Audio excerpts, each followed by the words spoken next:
earlier today with Brent Govaerts, founder of Bouweb Incorporation, a marketing technology firm based in Belgium. We shared thoughts on trends regarding emerging markets and the role of Nigeria in serving as the intersection of the developing economy in Africa. I was contacted amongst 11 startup leaders to provide interesting insights on the war of talents, AI technology dictatorship, and public policy as part of Bouweb's requirements towards pre-production of its 2024 Consulting and Technology Market Report. Here is the full video.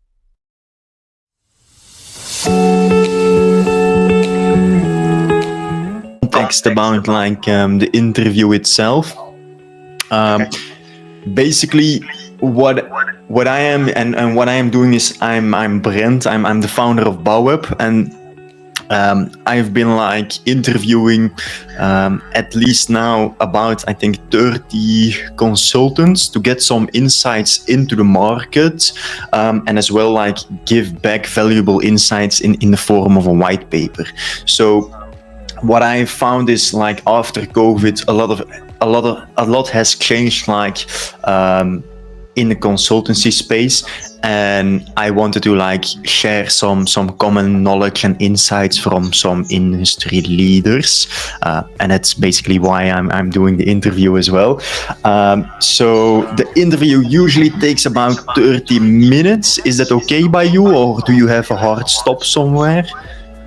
Yeah, I'm fine. 30 minutes is okay with me. Yeah, that's a good time. That's like 12:30, so that makes sense. Perfect. Cool. I'm just gonna let my recorder join so I can get the insight. Perfect. Now, can you give me a bit of information about you yourself, the company you work with? Okay, so thank you for having me once again. My name is Festus Bello. Managing partner CEO of BFG Global Consulting Limited. So my company, we founded BFG in 2018 specifically. BFG is actually a Nigerian company, and we're focused in management consulting and technology service. Our major area of our consulting practices boils around 4 consulting programs we offer for SMEs and startups, and these are specifically, research and market studies. We do strategic consulting, workforce training consulting, and IT consulting. So these are the 4 central points of our consulting practices. So our major target market are basically startups and SMEs, within a space of at least 2 to 3, minimum of 2 staff and maximum of unlimited staff basically. So we've been doing this for the past 6 years, where we help businesses scale through our consulting solutions. And right now we've serviced over 700 clients, right now in the last 6 years, both in Nigeria and outside Nigeria.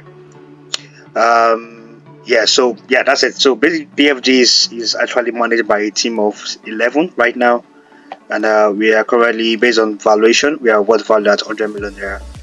In naira, about 100 million naira, as in pounds, or in dollar, that could be roughly around $50,000, in valuation, Perfect. No, very nice to hear. And the countries you are mainly operating within are Nigeria and some others as well, globally, or how do I need to see that?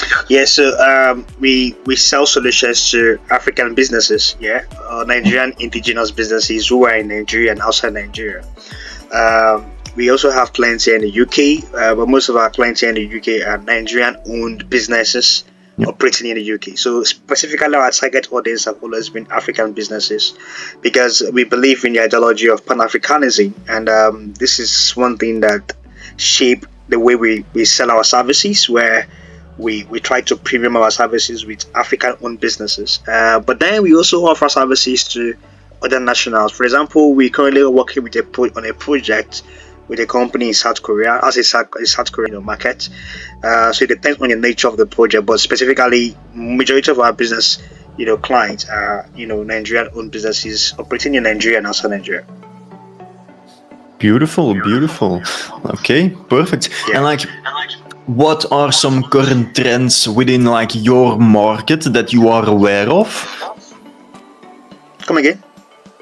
what are some current trends in the market in your space that you are aware of that maybe like changed the last couple of months or years? Talent management. It's quite a lot of right now when it comes to I call it the war of talent. The war of talent to me is a ideological rivalry between multinationals and emerging businesses trying to get the right talent to work with, and multinationals are beginning to put in more money to scale staff wages, and startups are not having the kind of resources they have to hold on to those talents. So most talent right now are not wanting to work with startup anymore, and it now makes most startup to begin to outsource their services to independent consultants. It's an opportunity for us though as a consulting firm, because we have some of this internal project they would have done themselves being outsourced to consulting firm to help them complete this project, because they don't have internal team to work with, and that's because they don't have the required capital to hold on to this talent. So talent remains one of the most trending force right now as far as the economy, the new market is all about. So talent is one. Two, policy change. It's about in terms of policy, it's okay. Going back to talent, I think I missed one when it comes to hybrid system. Hybrid system.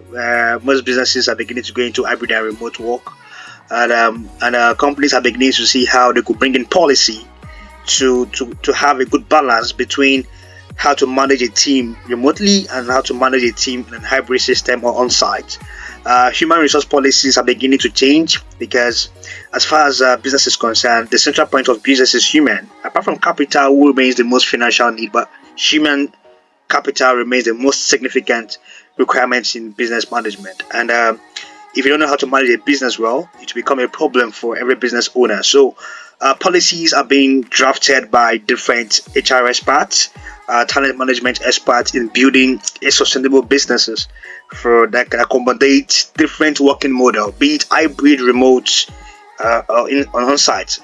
Before your call came in, I was talking to my executive assistant, because since we had COVID, going back to your question with COVID, we were doing more on-site, working model, and then COVID came. We switched into hybrid. It was more like a cultural shock for us, because imagine you're working with a team of, at first we were a team of 5, but right now we are a team of 12. So it's become more complex, managing different people with different background, different experiences, different talent, different skill sets. And I'm being the managing CEO or the managing partner. I have to begin to look around emotional intelligence to see how to ensure that my team members are beginning to play more emotional card than more of though there's a way to eat at me, because sometimes we end up trying to see how we can balance creating multiple products, because the output of our product design systems are very voluminous. So it brings stress, it causes tensions, but then you have to see how you can create a balance with the client, our product, at the same time the team who are involved. So when we resumed back after COVID, we did more of hybrid. It was really crazy, because I hate micromanaging. I'm not a good micromanager. I don't like trying to check, what are you doing there, what are you doing? No. If you have a task, hey, in 3 days or 4 days time, just have it. So I let it, you have to do your job. It's your choice to decide if you would do it immediately or you don't. There is a choice. But then you see how team members could be so lackadaisical with their project or with their task work that they don't really get into it at one time. They just feel like, oh, I say 48 hours to the deadline, and towards the end, that begins to do so much of pressure on you, and you end up doing low quality jobs. So we had so much of this front and backlash around time management with my team that I begin to look around. Okay, fine. How best can I help you grow in this hybrid space where you can deliver without being micromanaged, and you being in total control of your time, and ensuring that you get what is expected to be done as much as you can. So policies has been a significant trend right now, and technology as a third factor here is quite it's everywhere. AI is beginning to dominate the market. Startups are beginning to bring about different new models to see how they can manage their customers, how to penetrate into the market, and they are beginning to outsource maybe contract to companies like ours who create technology for them on AI solutions You don't need to bring in a customer service person. A AI, system can do this job. A CRMS can do this job when it comes to plant management. You don't have to do this. You don't have to. So all of these things has to do with, okay, fine. How do we automate these systems or these internal structures and functions without spending much money on capital? But then, if you think about it, for we as a company in tech, or consulting, it remains that AI is not even the significant point of change here. It's about the human mind. The human mind remains the most significant requirement of change, because you cannot give what you don't have as human beings. AIs are built by human beings, so even if you're using AI to automate your systems, you still need human beings to help you manage the systems effectively, because the computer doesn't have the human mind to understand how the mind understands. So it's basically something that we're trying to see how we could, even if it's more cost efficient to have these technologies, but then see how you can function on a hybrid system where you have technology to do the job and you have human to manage this technology. So technology change is quite very fast, dominating everywhere. And in Nigeria, for example, in Nigeria, AI is emerging. It's not like in Belgium or in the UK, where even before AI came, we have automations. But now in Nigeria, there's this culture of, this is the way we do things. Yeah, this how I say it now, the changing behavior is not as rapid, and the coefficient of change is quite very low when it comes to adopting technology. And that's because you need to understand consumer behavior. You need to understand consumer psychology before you adopt technology. Because to me, it's not about what's the end point of adopting the technology if it's not helping you to achieve sales. If it's not helping you to achieve growth, what's the essence of it? So it's about the end point, about the bottom line, right? So if your top line is good, but if your bottom line is not doing well, then it's of no use you bringing it. So Nigerian customers love traditional behavior. I mean, they are still traditional. It doesn't make them back or behind. It's just about the culture of how they love communicating. If you want to sell to me, I prefer you communicate with me. We have this conversation than just sending me some automated emails and thinking that, yeah, that could help me in taking my decision coming to you. But you can strike deal with me without conversing, right? So this culture of interaction is very key right now when it comes to sales, and Nigerian consumers, they are used to it. So bringing automations, AI, well, it helped them with the with the top line of communicating within customers. But when it comes to striking deals, you still have to go to that customer's office. You still have to go and sit down with a cup of tea and tell, hey, this is what it is. This is how this service would do for you, and all of that. So the culture of the customers is making this technology to be more like, okay, it's still emerging in the Nigerian space. I've mentioned 3 factors. Except if something else you want to say, I'll say what I have said. Yeah, it was like you did like very beautiful explanation, and it's like very interesting as well to like see how some like cultures are like more traditional in that sense. But I think like it's like pretty general as well. Like a lot of people are very hyped about the AI thing, but I think as you said, like you cannot forget that human connection in like B2B sales when like deals are pretty substantial, so to speak. So I think probably and that's also what I saw with like the other consultants, that it will be like more of, let's say, a hybrid, that you take like the first interaction, you can automate that maybe to like get a foot in the door, so people get to know who you are, and then from that point on you can do like the face-to-face talk to like get that real human connection. And it's really beautiful that you explained it in that way. And I also loved the way that you explained the AI stuff, but that the human mind is still the most important one, because you're always gonna be needing humans to like operate the system, at least for now it is. So yeah, it's I think you have like a very beautiful understanding of how the market trends are currently going, and yeah, I think you explained that in a very beautiful way as well. Thank you. No, cool. Like the interesting thing about me is as well, like how does your company like generate new clients? Is that all face to face? Do you guys do some automations, let's say email or LinkedIn or content, or how do I need to see that? Yeah, for a consulting company, and in fact, you'd be surprised that in the first 6 years of our operation, we don't have a marketing department. Yeah, we don't have a marketing department. Most of our deals are through referrals, 100% referrals. Beautiful. Yeah, and we've been operating on that model for the past 6 years.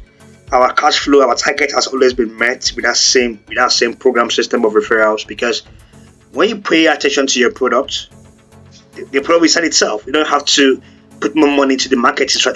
You can put more money into marketing to access more customers. Good, but for a startup company like ours, imagine you having a team of 3, and the same three guys who happen to be like, they are more like the product developers. They don't have time to go for marketing. They're sitting down and creating product for clients, and you have limited time to spend on social media because you don't even have money to hire a digital marketer.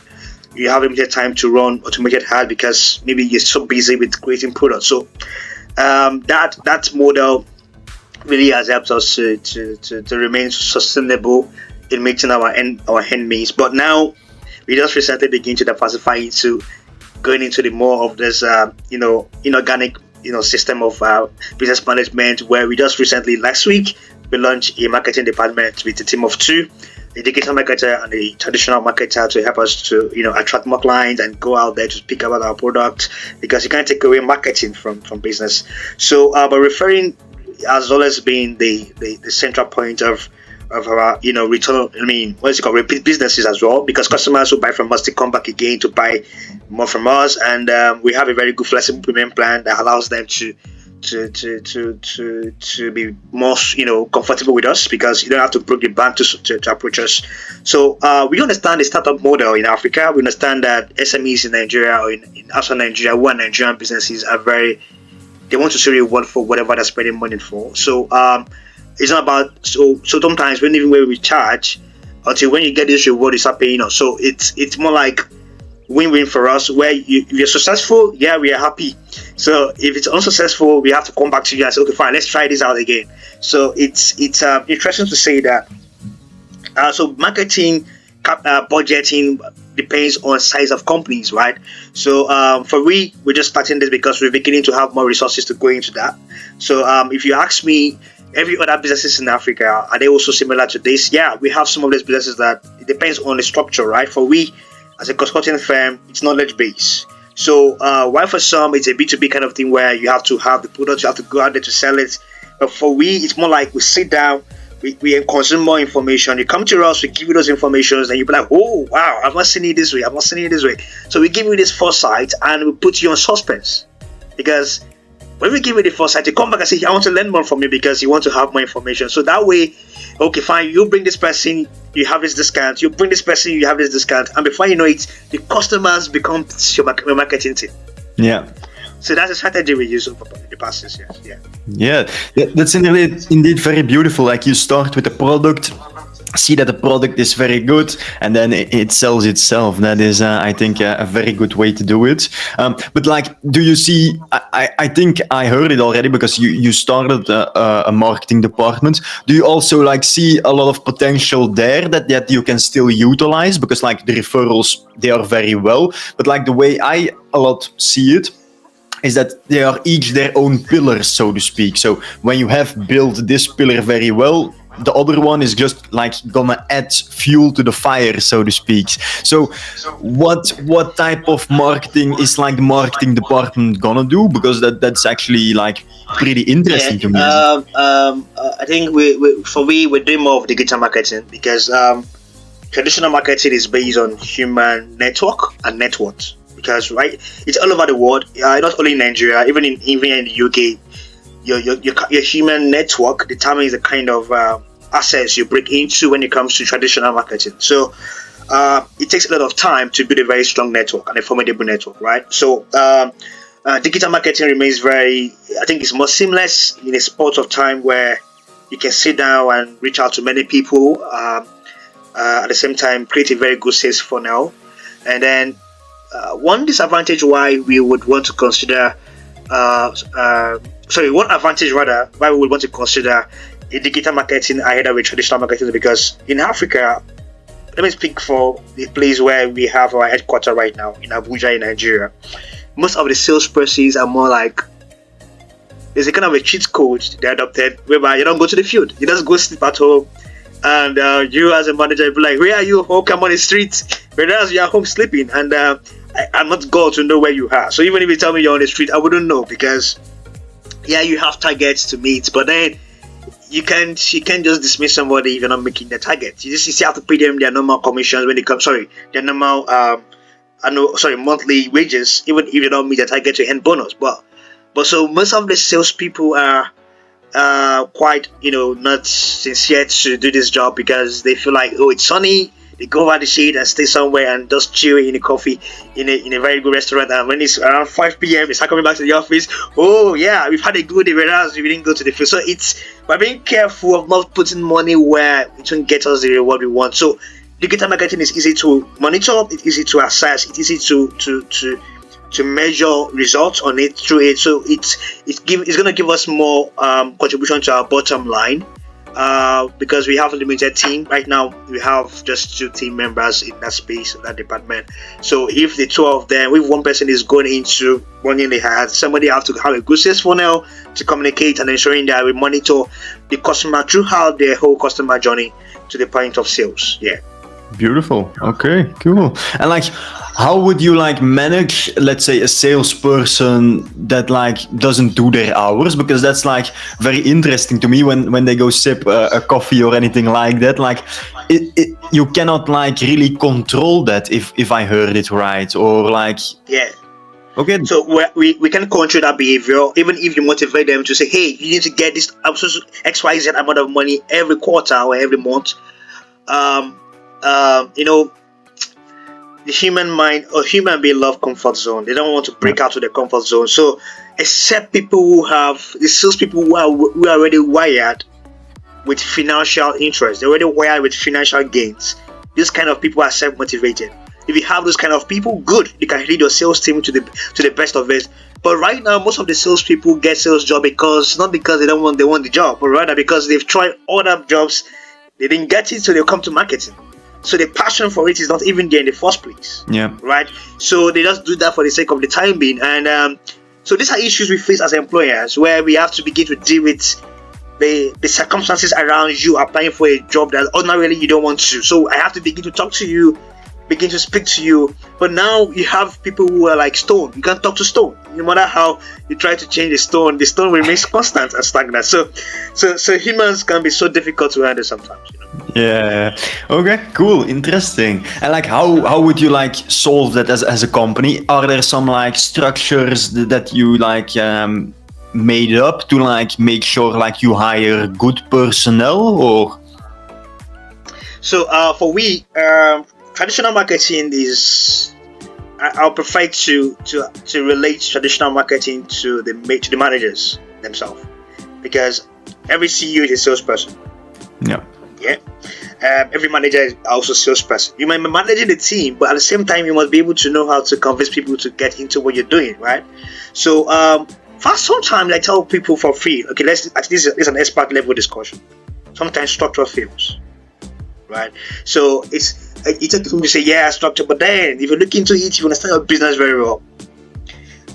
You know that, oh, okay, fine, this is what is happening right now. This is the trend of the market.